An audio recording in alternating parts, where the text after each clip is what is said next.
Baik, selamat siang. Kami dari kelompok 8 akan menjelaskan mengenai kognitif behavioral terapi.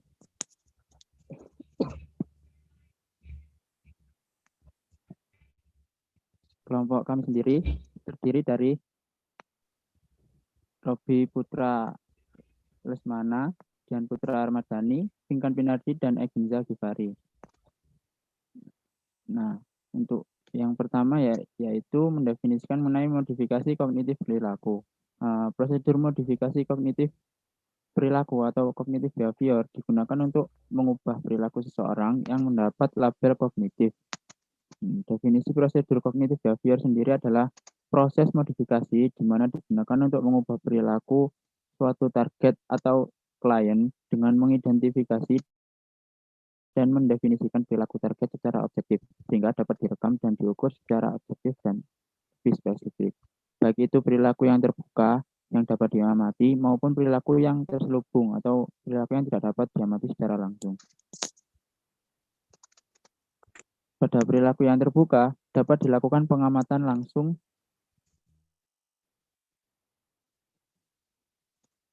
dan pencatatan terhadap apa yang dilihat oleh pengamat.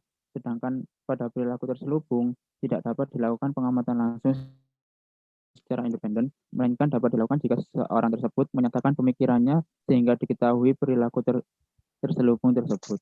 Nah, contoh dari perilaku yang terselubung misalnya adalah orang berpikir, berbicara kepada diri mereka sendiri, menyelesaikan masalah, mengevaluasi diri mereka sendiri, membuat rencana, membayangkan perilaku atau situasi tertentu, dan sebagainya.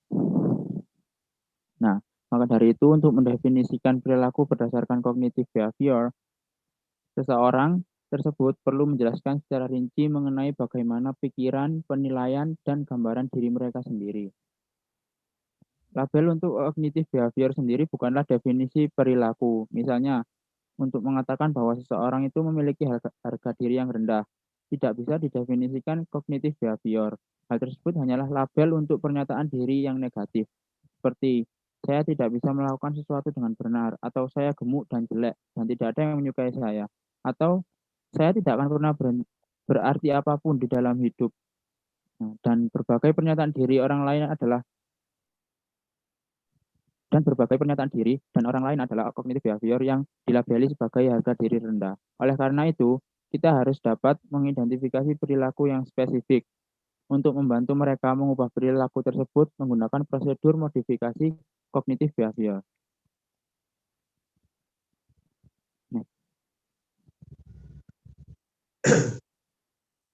Next.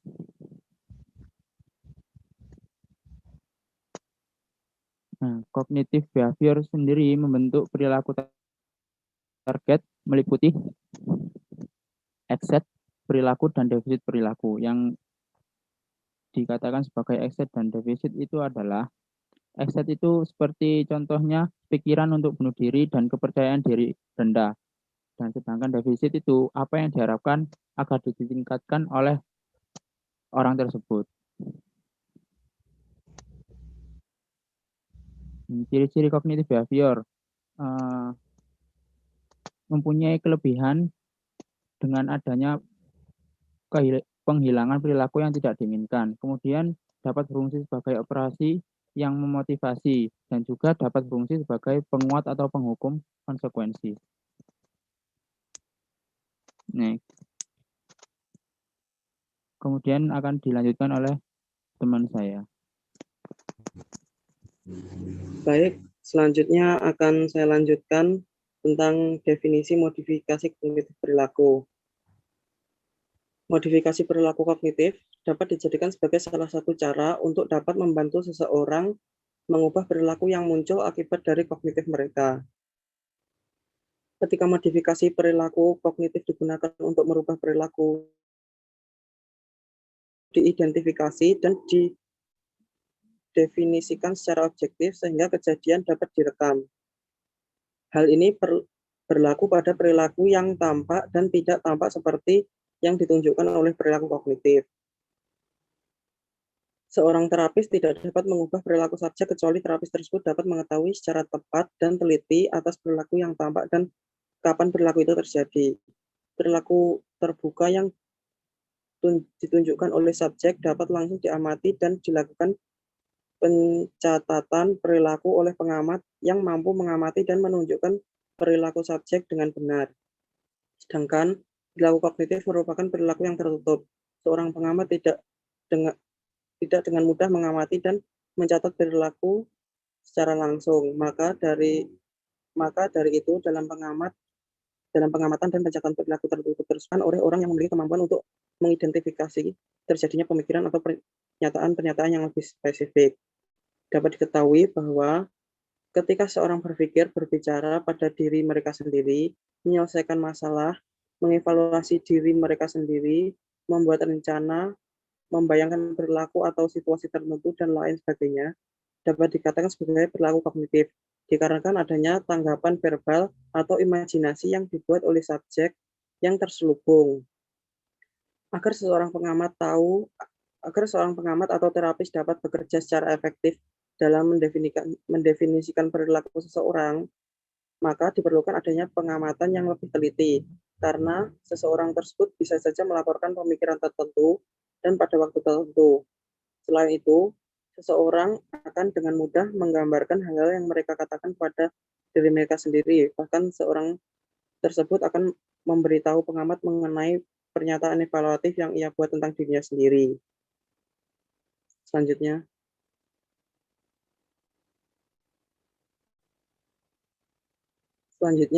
yaitu fungsi kognitif perilaku atau kognitif behavior.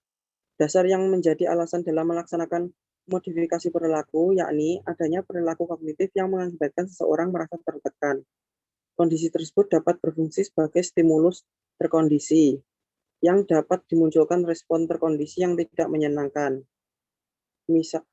Misalnya ada pikiran ketakutan seorang dapat berfungsi sebagai CS dan dapat menimbulkan rangsangan otonom berupa kecemasan sebagai CR.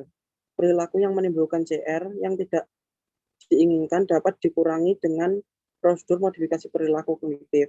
Maka dari itu, modifikasi perilaku memiliki fungsi tersendiri dalam merubah perilaku kognitif seseorang. Pertama, perilaku kognitif dapat berfungsi sebagai rangsangan diskriminatif SD untuk perilaku yang diinginkan. Dengan mengucapkan suatu aturan atau instruksi tersendiri, seorang lebih mungkin untuk terlibat dalam perilaku yang diinginkan, yang telah ditentukan oleh aturan atau instruksi. Misalnya yaitu seorang yang hendak menjadi juara kelas, maka ia harus memiliki instruksi dalam dirinya sendiri untuk selalu belajar setiap hari akan memperoleh hal yang ia inginkan. Dari contoh tersebut, terdapat rangsangan diskriminatif berupa instruksi sendiri untuk mencapai suatu tujuan yang harus ditingkatkan frekuensinya sendiri melalui prosedur modifikasi perilaku. Kedua, perilaku kognitif dapat berfungsi sebagai proses yang memotivasi MO yang dapat mempengaruhi kekuatan konsekuensi untuk berfungsi sebagai penguat dan penghukum. Dengan berbicara pada diri sendiri tentang peristiwa yang terjadi dalam hidup, dapat mengubah nilai atau makna peristiwa tersebut sebagai penguat, transformant, atau penghukum, punishment.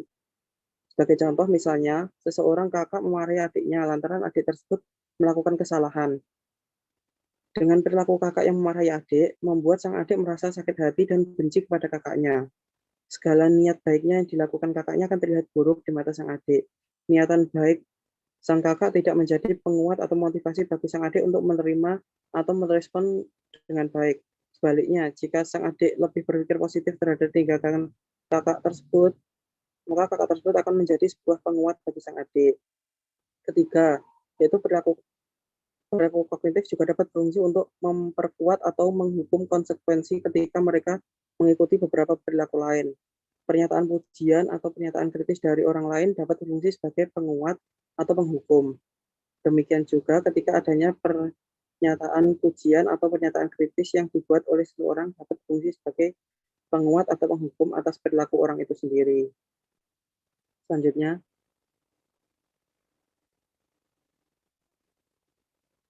yaitu prosedur modifikasi kognitif perilaku.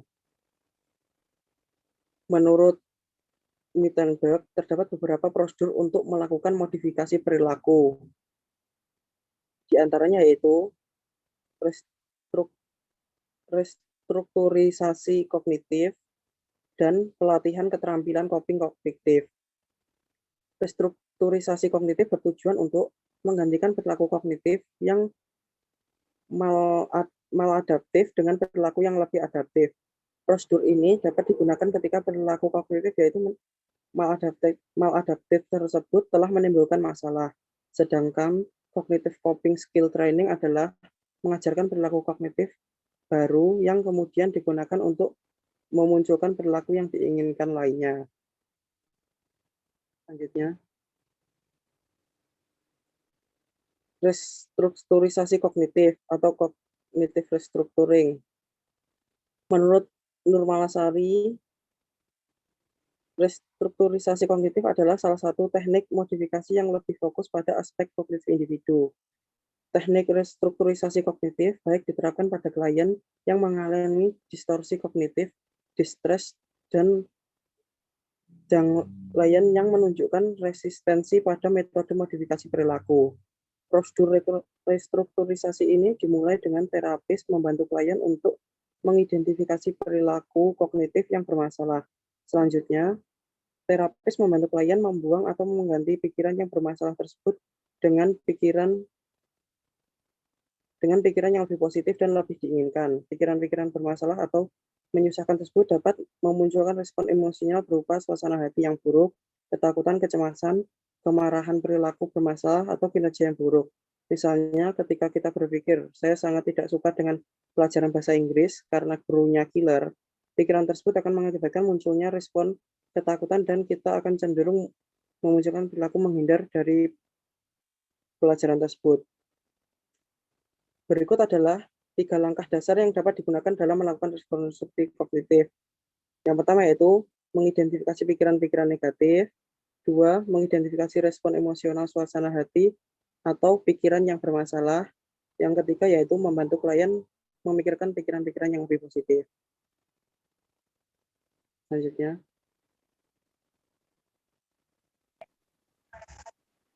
Ya, baik. Saya akan melanjutkan presentasi dari Saudara Robi. Ya, tidak mudah untuk membantu klien mengubah pola pikir menjadi lebih positif. Restrukturisasi kognitif biasanya dilakukan oleh psikolog atau ahli lain yang telah mengikuti pelatihan khusus dalam melakukan prosedur ini. Berikut ini adalah contoh penerapan restrukturisasi kognitif, yaitu A, atau nomor 1. Klien X merasa sangat tekan pada tahun pertama kehidupan kuliah hingga mengalami depresi. Tentunya klien memiliki banyak situasi yang membuat ia memiliki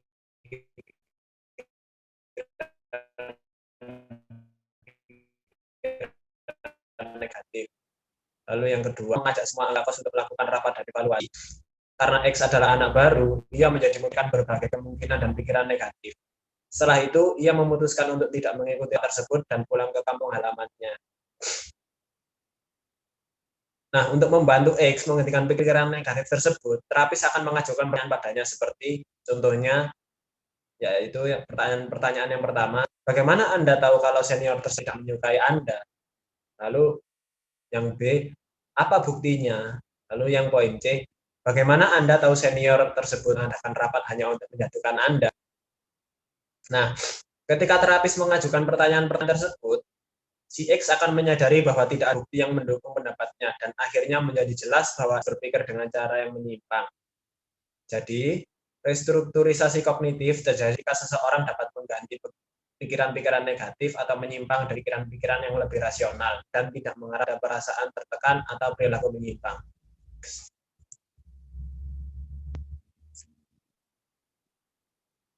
Next.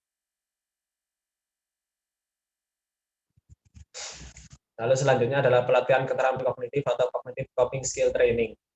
Pada pelatihan keterampilan ini, terus memberikan pengajaran mengenai penilaian diri secara spesifik terhadap klien untuk meningkatkan kinerja atau mempengaruhi perilaku klien dalam situasi tertentu. Menurut Spiegler dan Guvermont pada tahun 2003, menerangkan 3 jenis prosedur untuk pelatihan keterampilan kognitif. Ya, yang pertama yaitu latihan instruksional mandiri, pelatihan inokulasi stres, dan terapi pemecahan masalah. Pelatihan pelatihan instruksional mandiri sendiri itu dilakukan. Antaranya yang pertama, identifikasi situasi masalah dan menentukan perilaku sesuai dengan masalah tersebut. Lalu, identifikasi instruksi mandiri yang akan membantu dalam situasi masalah. Sebagai contoh, yaitu memprovokasikan diri agar tidak terlalu mencampuri urusan orang lain, tidak mudah terpengaruh, dan sebagainya. Lalu yang terakhir, gunakan keterampilan perilaku ini untuk mengajarkan instruksi secara mandiri. Seseorang atau yang harus mempraktikkan instruksi mandiri ini dalam peran yang menstimulasikan dirinya berada dalam situasi tertentu. Donald Mischenbaum mengembangkan pelatihan self-intentional dan mengevaluasi efektivitasnya untuk membantu orang mengendalikan perilaku sendiri. Sebagai contoh, Mischenbaum dan Gottman pada tahun 1971 yaitu mengajar anak-anak untuk menggunakan instruksi diri. Ya baik, saya akan menjelaskan tentang poin aplikasi. Pengaplikasian mengenai pelatihan kognitif behavior ini dapat dipraktikkan secara langsung kepada klien dengan menggunakan beberapa terapi. Mulai dari terapi instruksi diri hingga penerimaan diri yang dapat mengubah pemikiran atau perilaku seseorang. Sebagai contoh, seseorang anak diberi contoh untuk menginstruksi dirinya sendiri agar menjadi anak yang pintar dan penurut. Setiap kali anak tersebut akan beranjak dari kursi untuk berbuat nakal di kelas, dia harus segera menginstruksikan dirinya untuk tidak bertindak nakal dan kembali duduk dengan baik. Instruksi diri dilakukan mulai dari menyuarakan kondisi yang harus dilakukan hingga tidak menyuarakan atau berkata dalam hati saja. Nah, ketika dia berhasil menginstruksikan dirinya untuk tidak beranjak dari kursi, dia akan merasa dirinya berhasil, kemudian akan memuji dirinya sendiri. Nah, tugas dari terapis hanya membantu dalam menunjukkan beberapa langkah prosedur yang harus dilakukan oleh klien. Jangan memberi contoh di awal dan membantunya sesekali ketika instruksi diri yang dilakukan klien kurang berhasil atau berjalan dengan kurang baik. Next.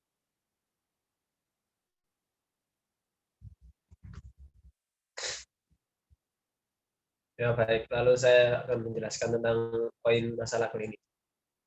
Nah, pada terapi kognisi behavior ini hanya akan menjelaskan mengenai bagaimana prosedur pelatihan agar berjalan dengan baik. Seseorang yang mengalami masalah emosional serius seperti depresi dapat melakukan pelatihan ini di awal dengan menginstruksikan diri agar tidak terlalu larut dalam permasalahan yang rumit dan membingungkan. Namun, ketika menggunakan modifikasi perilaku ini, kognitif untuk perbaikan diri harus dengan rujukan dan pendampingan yang baik dari pendapat pendampingan dari yang baik dari profesional yang jelas. Sekian dari saya, selanjutnya akan dilanjutkan oleh rekan saya. Baik, saya akan memberikan sebuah contoh kasus yang kami adaptasi dari buku milik Milton Branger tahun 2012 yang berjudul Behavioral Modification, Principle and Procedure pada tahun 2012 edisi kelima.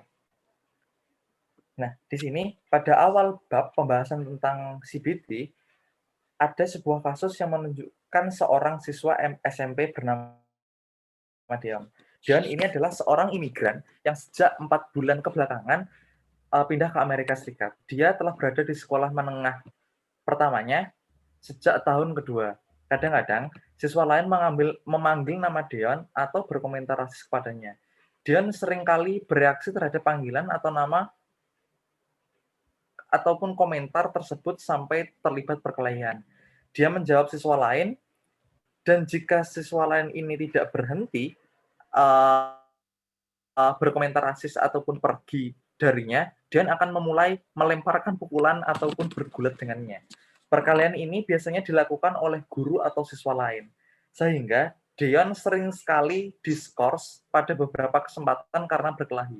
Akhirnya, sekolah tempat Dion berada ini memutuskan untuk menunjuk Dr. Woods sebagai penasihat Dion untuk melakukan pendekatan kepadanya.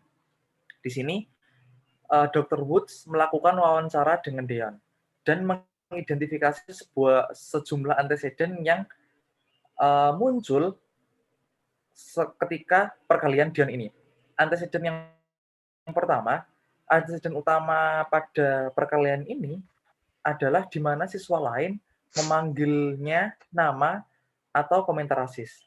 Namun, anteseden rahasia pun juga sering kali muncul. Dion mengalami rangsangan otonom, termasuk detak jantungnya dia berdetak semakin cepat dan pernafasan juga semakin cepat yang ia sebut sebagai kemarahan. Dalam situasi ini, dia juga membuat sebuah pertanyaan marah kepada dirinya sendiri. Seperti dia mengatakan seperti ini. Dia tidak bisa mengatakan ini kepadaku, atau aku tidak akan membiarkannya lolos begitu saja. Panggilan nama atau komentar-komentar dari siswa lain inilah yang mendahului gairah otonomnya untuk marah, yang akhirnya berujung pada perkelahian. Konsekuensi dari pertikaian Dian ini bervariasi. Pada beberapa kesempatan, siswa lain mundur atau lari setelah Dian mulai berkelahi. Pada kesempatan lain pun juga, perkelahian Dian ini dipecah ataupun dilerai oleh guru ataupun pihak ketiga lainnya. Pada setiap kasus, perkelahian tersebut mengakhiri panggilan nama atau komentar rasis yang dilontarkan pada Dian. Setidaknya, untuk sementara waktu, artinya perkelahian itu diperkuat secara negatif. Penurunan gairah otonom yang Dian alami setelah perkelahian mungkin juga telah memperkuat secara negatif. Dr. Woods tidak dapat dengan mudah menerapkan prosedur penguatan ataupun hukuman pada Dian, karena beliau tidak hadir ketika Dian berkelahi. Selain itu, Dr. Woods juga tidak dapat menghapus kondisi anteseden awal, karena beliau pun juga tidak bisa berada di sana untuk menghentikan siswa lain dari membuat komentar ataupun menelpon siswa tersebut untuk tidak melakukan hal rasis kepada Dian. Nah, dalam hal ini, sekolah menengah itu memang memiliki peran tentang perilaku rasis dan memberikan pelatihan untuk mengurangi perilaku rasis. Tetapi ini tidak cukup untuk menghentikan masalah yang Dian alami. Nah, baik, dari beberapa hal tersebut, kami setidaknya memiliki beberapa acuan untuk untuk membuat bahan identifikasi, seperti komentar rasis dan rangsangan otonom, kemudian penurunan rangsangan otonom setelah berkelahi, lalu prosedur penguatan atau hukuman yang tidak mudah dilakukan oleh Dr. Woods karena tidak mengamati secara langsung saat Dian berkelahi. Next.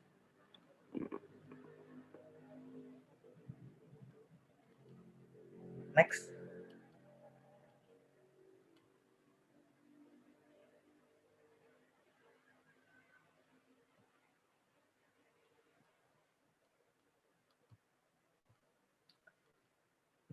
Nah, untuk intervensi. Sekarang kami memutuskan untuk menggunakan prosedur modifikasi cognitive behavior karena sesuai dengan pengertian dari cognitive behavior proses modifikasi itu sendiri, di mana digunakan untuk mengubah perilaku Dian dengan mengidentifikasikan perilaku Dian secara objektif, sehingga dapat direkam dan diukur secara spesifik, baik itu perilaku yang terbuka dapat diamati maupun perilaku yang terselubung atau yang biasa disebut dengan tidak dapat diamati secara langsung. Karena kami tidak dapat mengubah perilaku Dian kecuali mengetahui kapan dan bagaimana rincian perilaku tersebut terjadi, maka perilaku yang terrekam, seperti kami dapat melakukan pengamatan secara langsung melalui pencatatan apa yang dilihat dan dilaporkan dalam buku ini, seperti membantu Dian untuk mengubah pertanyaan diri atau kemarahan gairah otonomnya dan anteseden rahasia untuk perkelahiannya. Nah, mungkin yang pertama kita berikan, next.